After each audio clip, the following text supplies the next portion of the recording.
Rencana pembelajaran tatap muka atau PTM di Kabupaten Badung sudah diambang mata. Sejumlah sekolah di Kecamatan Petang, Badung pun menunggu aba-aba dari Dinas Pendidikan Pemuda dan Olahraga Badung terkait pelaksanaannya. Kepala Sekolah Dasar Negeri SDN 3 Sulangai, Ketut Mundre mengatakan pihaknya telah menyiapkan seluruh sarana dan prasarana yang dibutuhkan. Persiapan yang sudah lengkap ini tinggal menunggu lampu hijau dari Dinas Pendidikan.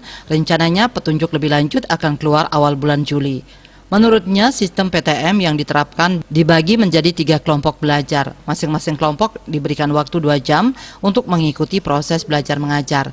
Selain mengatur proses belajar mengajar, seluruh guru yang akan terlibat dalam kegiatan PTM juga telah mengikuti vaksinasi lengkap. Untuk di wilayah Petang Badung, terdapat sebanyak 398 orang guru yang mengikuti vaksinasi. Parwata Bali Pos melaporkan.